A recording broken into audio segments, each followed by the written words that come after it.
Welcome to Book 101 Review. Book 101 is all about the books that I read for the last 40 years. And today I have my special guest. He's a operator, entrepreneur, and builder who's learned most lessons the hard way, and other than Mr. Jerry Brazie, as well as a fellow podcaster indeed. Welcome, Mr. Jerry, on Book 101 Review. And can you please introduce more about yourself that I miss? Yes, Daniel, I appreciate you having me on, and you hit it right on the head. I started my first business at 28 years old. At 17 years old, I was living on the street with hookers and heroin addicts in a $25 a week flop house. Got the bug to be an entrepreneur at 28, started my first business, failed that one. 29, I came right back, started essentially the same business all over again. And in the intervening 25 odd years, I've built, bought, and sold a dozen businesses. Have done 450 odd million dollars worth of revenue and have made and lost fortunes, raised three fantastic kids, and been married for 28 years. And thank you so much for sharing your knowledge and wisdom to the world, Mr. Jerry. Thank you. So today let's talk about from poverty and violence to $450 million in revenue. Lessons from a lifelong operator. Your journey begins in an environment of scarcity. What was the very first mental shift or kernel of belief that you had to plant to even convince of a different future for yourself? Um, I think that I had an epiphany when I was 14 years old. I had gotten mugged and beaten by four guys. I took money out of the bank in those days. I got my first job as an 11-year-old, and so I paid taxes as an 11-year-old. Have never not paid taxes since. So at 14 years old, I'm taking money out of the bank. I get caught. They put it to me pretty good. Broke a couple of ribs, broke my nose, stole everything I had but my life. Rolled me underneath of a bus stop, left me there. I woke up a couple hours later. This was in August. Both eyes are black. I'm bleeding down the front of my face, onto my shirt. I take a couple of buses and then I have a 2 mile walk home. And this is in Portland, Oregon, up in the northwest part of the United States. And I had an epiphany as I was doing this 2 mile walk. Nobody was there to help me. 8 brothers and sisters. I grew up in abject poverty. And out of nowhere, a voice told me that everything was my fault. And I don't know where this came from. Jiminy Cricket, the God, Buddha, Confucius. I don't know what it was, but it was a voice outside of my head that said, if you keep doing what you're doing, you're going to be the same as everybody else around you. Everything is your fault. I turned and argued with the voice, telling it that it wasn't true. Why I argued with a voice of someone I couldn't see, I couldn't tell you. But again, in that state, beaten down, like I said, broken nose and all that, I argued back. And really, that was the basis of my beginning, if you will. That's where I was planted. And I'd like to say that it was a hockey stick, and I just took off and I took that message to heart that everything is your fault. But the reality is, when I was 28 years old, I had a brand new son at home, and that's when I started my first business. And really, my son being born was kind of the culmination of my decision to change my life and not be like everybody else from that epiphany that hit me when I was 14 years old, beaten down and barely making it home. Well, that is empowering answer, Mr. Jerry, and thank you for sharing to the world.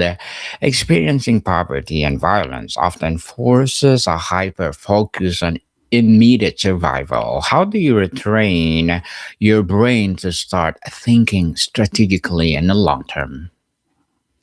You know, the reality is you have to be willing to learn. And in my case, I live my perspective. I pay attention and I learn. And so at 28 years old, when I started that first business, that's my second epiphany. My first one was at 14. My second one, this one wasn't not nearly as dramatic.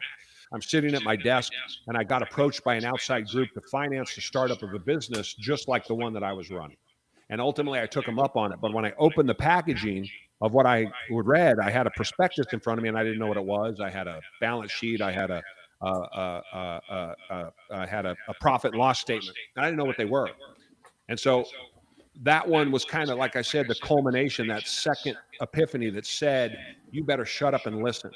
So it went from everything was your fault to 14 years later, shut up and listen, looking at these forms and these documents that I had no idea what they were. I knew how to run operations. I had been doing that for years at this business that was in. I knew how to sell. I had been doing that, and I'd grown this business from 1 million to $5 million. But I had no idea how to run a business from the financial side. I didn't know what cash flow was. I didn't know what a cash flow statement was. And so when that hit me and it said, shut up and listen, I decided right there I was going to get rid of all of my friends that I had hung around with all of those years, because I wasn't progressing. I wasn't learning anything. I realized in that moment, now again, my son was born. I got this offer. I had been working for years. I had achieved some sort of financial success, certainly relative to where I was when I was 17 years old. And by doing that, it kind of opened my eyes to go find people that were smarter than me, that knew more things than I did, and that could help me learn and teach me all of the things I didn't know. I became hyper aware that the most important thing I needed to learn is what I didn't know. I spent all of my time concentrating on what I knew, because that's what made me comfortable. That's what let me defend myself. That's no way, there was no way I was going to get hurt. I was always going to win. And I had to learn. I figured that out in that epiphany, in that moment, that I had to go learn a bunch of very, very hard lessons if I was ever going to succeed. So for me, again, the second epiphany was that continuing maturation that started when I was 14 years old. Yes, definitely. And thank you for sharing again to the world what specific mindset or survival skill from your early life did you have to unlearn because it become a liability in building a legitimate large scale business? Yeah, that's a great question. And the reality is when you come from poor, you are surrounded by people who are just like you. And all of those people that surround you, including yourself, think it's everybody else's fault. So it is bred into you, particularly if you're like me and you come from institutional generational poverty. It's built into you that you're going to be poor also. But the reasons why you're poor have nothing to do with you. The reasons why you're in this situation is because of everyone else and everything around you. If not for some fake guy in the eastern part of the country that's stealing all of my hard earned money through different means, if he wasn't rich, I would be. And so you latch on to these things because they're comfortable and they're convenient, and everyone around you feels that. The ability to break out of that is, you have to realize that the impact that has on you. You have to realize that your friends and your family and those closest to you and your teachers and your counselors, none of those people want to see you do well. In particular, the ones closest to you, because if you do well, they're the whole meaning of their life, the whole reason why they are where they are, which is because they were born into this circumstance and there's nothing they can do about it. If somebody gets out of that, all of a sudden, then they're forced to look at their lives if they're being honest. And that's very difficult to do. And so being able to escape that, understanding that that's the battle that you're fighting, is critical to escaping it. And since I was so independent, again, like I said, my first job at 11 years old, and I worked full-time jobs from that point forward, in that environment, I was self-sufficient already. I had 6 older brothers and sisters. The next one up from me was 6 years older than me. And so I got to see how not to behave. I never did drugs. I never did alcohol. I never smoked cigarettes. And I was able to avoid all of those things as adults. And those bad habits never got in my way of kind of being able to realize this mission that ultimately I put myself on, which is, if I think like everybody else, I'm going to be like everybody else. And that really was part of my mission in escaping where I grew up and and where I come from. Mr. Jerry, on the operational philosophy, as a lifelong operator, you focus on execution. What is your non negotiable daily or weekly operational rhythm that ensures excellence excels with growth? I think I will change today what I changed yesterday, and I will change tomorrow what I changed today. Not change for the sake of changing, but change if it's necessary. We become too emotional, in particular, operationally, we become too emotional. The employees are screwing us. making my life hard. The customers are screwing us, making our lives hard. Management is screwing us, making our lives hard. And in that environment, it is very difficult to operate. So, on a daily and a weekly basis, I have taught my managers to change today what you changed yesterday. So often we're reluctant to do that. I put so much work into it. I did all of these things. I've spent all this time. I have all this energy. I spent all this money. And then it doesn't work. And rather than drop it, we double down and say it didn't work. But rather than say it didn't work, we keep doing the thing that didn't work rather than just going back to the drawing board, learn from it what you got wrong and do it again. And so that's been my operational mentality across the board now for, the best part of 25 years. Operational. And at what revenue stage did you realize your greatest strength was no longer just doing the work, but systemizing it for others? How did you make that transition? I'm not, I don't ascribe to that theory. So I'm not, I don't, I've known thousands of entrepreneurs. I've known personally tens, dozens, and dozens of millionaire entrepreneurs that started from scratch. I do not ascribe because I have never met the person who doesn't work in the business and on the business. There is this social media uh, narrative that you hear all the time that castigates uh, entrepreneurs if you're not working on your business, and if you're working in your business, you're a fool. The reality is, as somebody who has bought, built, and sold a dozen businesses, who has failed spectacularly and also done spectacularly well, and has interacted with, again, dozens and dozens of multi-million dollar entrepreneur startups, I can tell you I've never met somebody, particularly in the early years, that didn't work in the business and on the business. There is no replacement for you. I think if somebody tells you you need to spend more time working on the business than in the business, they are trying to sell you something. Because while you want to let your managers do the work, as I just talked about in the last question, the reality is you never are completely removed from the business if you are like me and you want to just continue to grow and to make something. It is almost impossible to do that if you are not involved in the day to day and working on the business, looking at it from 15,000 feet. Interesting, Mr. Jerry. You've seen all these sides of the business. What is the most common critical breakdown in the engine room of a company that prevents it from scaling, which leaders often miss from the top? It's simple. I think it's really simple. I think it's cash flow. I would say, I mean, I could give you three or four answers to this one, but the one thing that most entrepreneurs do, we all do it. I did it. I do it. We have to constantly remember that cash flow is king. You have to understand, as an entrepreneur, it is easy to sell. It is very difficult to sell profitably. And so if you get stuck between this mindset that we as entrepreneurs have that says, I'll make it work, I'll just bring in the revenue. I can get the contract, I'll figure out how to make it make money. Now there is legitimate reasons to invest in your business, and maybe you're buying some foundational business to then add on top of it incrementally, and that makes sense, but you have to be completely cognizant of that. Otherwise, scaling without cash is impossible to do. So we can't even talk about what you might implement to assist you in the scaling if you don't have the fuel to help yourself scale. And most entrepreneurs are not very good at the cash flow side of things, myself included. Mr. Jerry, on resilience and leadership, navigating high stake environments requires calibrated toughness. How do you distinguish between the productive pressure that drives performance and toxic stress that breaks teams, and how do you manage it? Yeah, I don't. Again, I don't.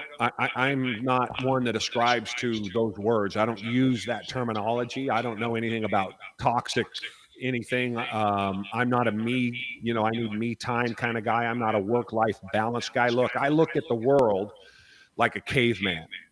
My forefathers, I'm from the Norse countries, lived in caves. And if you stayed in a cave, you got a nice little fire in there. Maybe you got the wife and kids, and your back is to the wall, and you can see the entrance and the exit is right in front of you. Maybe you can set up defenses to that place, you're to that entrance and exit, so that you can defend yourself as it comes at you from one way. That's comfortable. That's nice. There's no stress doing that. The problem is somebody's got to eat. Somebody's got to go out and get what you have to eat. And so somebody's got to go walk among the tall grass where something might, saber-toothed lion might grab you. Somebody's got to go walk among the forest to hunt where something can jump down and get you. And the reality is that that's stress. But that's why we, in particular as men, are put on this earth, is to do just that. So my job, I've been married 28 years. I have 3 fantastic kids. My job is to make sure their lives are better than mine. And if whatever sacrifice that entails, I do that gladly and happily. So I don't ascribe. I pulled a 10-inch screwdriver out of my back when I got stabbed in a mugging at 19 years old. I've been in a hospital 61 times since 2017. I have lived a life unimaginable to so many people, and I just get up the next morning and put in one foot in front of the other and continue to move forward. I don't ascribe to the toxic kind of nature that we like to think about what might happen to the work environment as it becomes stressful, because I understand what it is to be on the streets begging for food. I understand what it is my forefathers went through, and I don't lose the one thing that is a superpower for any entrepreneur who's out there trying to make it. Even if you're trying to get a promotion, you're trying to get ahead at work, the one thing that is my superpower is perspective. I never forget where I came from or those that came before me, what they went through to get me here. So I don't lose perspective. I am who I am in spite of where I come from, but also because of where I come from. Interesting and empowering answer, Mr. Jerry. And we salute you for that. And we need to give you an applause. Totally empowering. And good luck to your goals and looking forward for more success. And what will be your piece of advice for those people out there who want to be like you? I think we covered it there. The reality is, I think that my piece of advice is don't listen to social media. 90%, 85, 90% of everything about entrepreneurship on social media is meant to teach you something, or excuse me, is meant to sell you something. It's not meant to teach you something. So as an experienced operator, my advice is always coming from my experiences, which are vast. My experiences, my lived experiences, but also the experiences I've seen through others as I've been able to get to know so many people in the entrepreneurial space. And that is that most of what you see, like I said, is trying to sell you something. And what's more enticing? If somebody says, you can be a millionaire, drive a Lamborghini working 4 hours a week, or somebody tells you got to work 18 hours a day, risk everything, sacrifice like no other, so you can live a life like no other. One sells itself real easy. The second one is much harder to take, but the second one is reality. Yes, and thank you for that advice, Mr. Jerry. And can you please recommend a book of books that influence your journey? Yes, The Great Bridge, a book by David McCullough on the building of the Brooklyn Bridge. So you might ask me, why is The Great Bridge the book I would recommend, in particular for business owners? Because if you read that book and you see what they went through to build the Brooklyn Bridge, from the theft and the science and the inventions and the things they had to do and the personal health issues across the board, encapsulated in that, bring that forward to today, 150 years later, that's the nature of being an entrepreneur. Read that book. Read what that family went through, the Roebling family went through to build that bridge, and you will get context for how difficult being an entrepreneur is. Yes, and thank you for that recommended book, Mr. Jerry. And how do you balance the relentless drive for results with the empathy and humanity required to lead people well? Has that balance changed for you over time? No, I think that I have a rule I live by is I won't ask anybody to do a job I won't do. So when I started my first company, I hate cleaning the bathrooms. And so from the very first day, before I could afford it, I take the money out of my own pocket to have somebody come in and clean the bathrooms because I won't do it. But I will do every other job and have done every other job. And so you are never too important. This is again working in and on the business, why working in the business is so important, because you're never too busy to go down and do that one job to show the people what you're willing to do. And you shouldn't do it just to set an example. You should do it because it needs to be done. And that should be your mindset. So, in that context, I never forget where I come from. I'm very humble. I have a huge ego, but I manage by getting people to do for me what I want them to do, but let them think it's their idea. So if it's their idea, I may have given them the idea. I may have done most of the work. May have done most of the research, and I hand it off to them. They implement it, and then they get all the credit for it. I'm a happy man. That's a job well done. And so I manage from that perspective. It's not me, it's us. And I'm willing to do whatever job it is that needs to be done. And my ego is secure as long as it's getting done the way that I wanted to do it.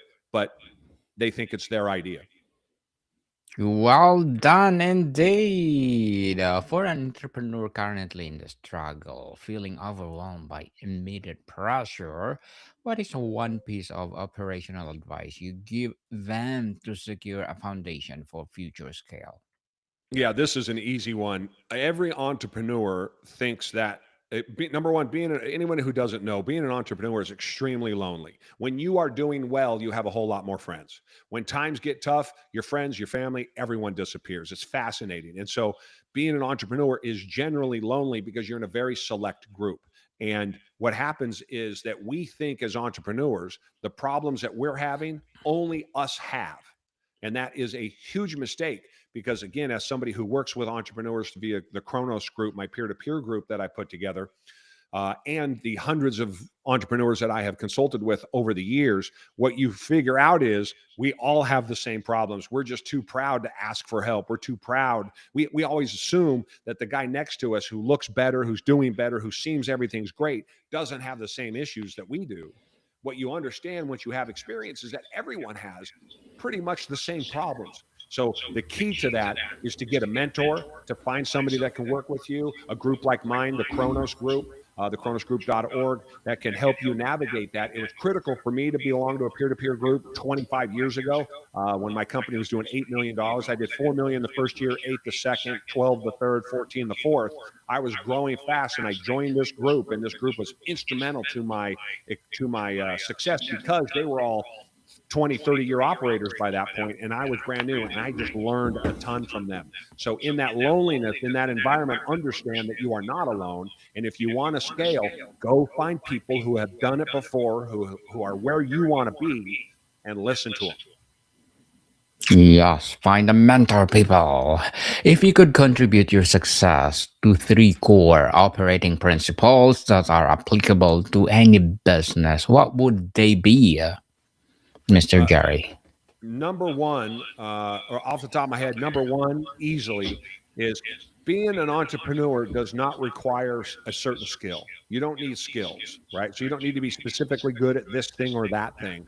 You need to be able to work hard. So if you can work hard, if you have a work ethic like no other, you have a chance, not guaranteed, but you have a chance to be a successful entrepreneur because you have to work hard. That's number one. You can learn how to do all of the other things. You can learn how to find people to help you do all of those other things. But if you don't have that work ethic behind it, you are host. There's this belief that you have to have skills in order to do these things. Certainly, they are a help. But I found that you do. So if the work ethic is there, you can affect the kind of change and have the kind of success that you want. Because number two is you got to burn the ships. And that means that you can't go half in and half out. You got to make the decision and you got to go all the way. Because if I put a gun to your mother's head and I said, I'm going to pull the trigger if you don't become a successful entrepreneur, what are the chances that you're going to listen to every piece of advice? You're going to implement all of those pieces of advice, and you're going to then put in the effort and the time needed to learn all of those things. It's going to be superhuman, but we don't work at that level. We don't work like we're hungry. And if we could work with that kind of inspiration, that would be, obviously tremendous. And the third thing would be what I talked about earlier: change today what you changed yesterday, or at least don't be afraid to do it. If you're going to scale, things are going to get broken. Let me put it a different way: don't be afraid to fail. Yes, failure will give you something. People, you will learn from them. What lessons you learn in the streets that you apply directly to a boardroom negotiations or competitive strategy? Yeah, that's. I would take a. I've hired probably 10,000 people in my life. I've never cared where they went to school. I want street smarts and I want common sense. And if I have those two things, that person is going to do very well for me. And that is what I got from the streets. Again, I was an adult when I had more adulting when most people were still children that were twice my age. And so it gave me a common sense. It gave me a street mind, and those skills that I learned on the streets in all of those experience that I had and surviving them went on to help me in your using your term in the boardroom because it's straightforward. It doesn't waste a lot of time and it gets to the problem and it's unemotional. So you can't be emotional in business. If you can be emotional about your business, but you can't be emotional when making decisions in business, when operating all day. It's not like these television shows where these guys build motorcycles or cars and they're all screaming at each other and throwing wrenches. That's not how business works. And we have whole generations that have been ruined via social media and these television shows that it's okay to get all emotional and yell and scream and throw chairs across the room. That is not how money is made. And so, if you're going to make money, you need to stay calm, cool, and collected. And when you live on the streets like I did, and you're going to get out of that, you have to stay calm, cool, and collected because if you lose your head, bad things are going to happen. I'll give you an example. On two separate occasions, I've been in fights, drag out fights. At the end, I won. I've been in a whole bunch that I lost. Obviously, I've told some of those stories. But two different times, I had my boot up, and this fight was over, and I was going to bring my boot down, and I'm 18, 19 years old, and I'm full of anger, and I just don't care about what was going to happen to me beyond that. And I stopped. Again, a voice in my head saying, "That's enough. That's enough. Calm down. We got to think about this because this is a bridge too far. You crush his skull, the game is over. You're in jail. You're dead." And so I was able to avoid that because that little part in my brain said, "Calm down. We got to make a rational decision." We'll take that, calm that down, add 10 years to it, and you have my basis for operating. Indeed. So, on legacy and integration, Mr. Jerry, having built this immense success from such a difficult start, how do you integrate those two parts of your life story? Do they feel separate or they are forever intertwined in how you lead? Yeah, they're absolutely intertwined. I think that, again, I say I am who I am because of where I come from. And that's very important to not forget where I come from, the good and the bad, and all of the difficult, but also in spite of where I come from, meaning I understand what I have gotten out of and what I was able to overcome to get where I am. And so those pieces, they're never far apart. It's a yin and a yang to it. There's two sides of the coin to it. But the reality is, as I lean on one when I need to, and I lean on the other one when I need to, and they really have become intertwined for me. They are one and the same. I remain humble, and I never forget, as I've said before, where I come from. And so, in that context of never forgetting where I come from, I think there's a superpower in there. Superpower indeed. And Mr. Jerry, before we wrap up our discussion for today, I'm inviting you to please do listen to my other podcast, people, because my abstract essay is already in fifth season, abstract poetry in second season, and my book 101 review in fifth season too, comedy 101 in third season, and my food 101 in fifth season as well, geography 101 love letters, Movie 101 Review, Music 101 fourth season, Science 101, Sex on 101 in second season, and my baby podcast, Mental Health 101, Law 101, Bible Verses 101, Entrepreneurship 101. Please listen to them wherever you listen your podcast. So, Mr. Jerry, finally, beyond the revenue figure, what does winning truly mean to you now? What is the legacy of this journey that matters more than the financial outcome? Yeah, that's simple, and that's family. I don't think, I don't, no money I've ever made, no revenue I've ever generated, no profit I have ever pulled out has ever been made doing what I love. I've only done what I'm passionate about working, and the ends to that is to give my family a better life. And so I give my family a better life by doing that work. And so my legacy, if you will, is that I had children, that they graduated from high school, that they went on to do well for themselves, that I'm still around them and a part in their lives, that my wife and I are still married after all these years. And I've broken every trend, I've broken every statistic that coming into it, I should have never survived even this long. And so I look at that. And if I said that that's my legacy is that I came out with my family intact. And I learned very early on that money was a far distant second.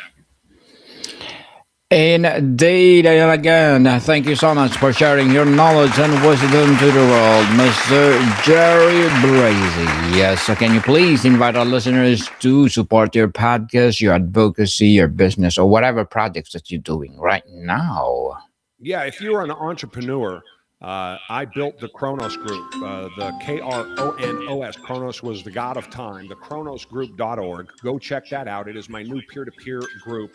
Right now, I'm running an 8-figure company, a 7-figure company, and I just started a brand new peer-to-peer group because, as I said in the podcast interview, some of the questions or some of the issues that I had, these guys answered and fixed for me. I wouldn't have the success I had I not joined that group. And I thought, okay, after all these years, it's time for me to put my group together. And so the kronosgroup.org is the newest thing. Reach out to me. You can schedule online. Let's have a conversation. If you're an entrepreneur, I promise that you need to be talking to somebody if you are an entrepreneur. Either it's me and the groups I'm putting together or a mentor, but find somebody. And if you want help along with that, feel free to reach out to me. Yes, people, let's support Mr. Jerry Brazie because if you support him, for sure, more and more empowering advocacy will rise. So, Mr. Jerry, thank you so much for your time. I appreciate it. Thank you, Daniel. More to come, people. See you soon.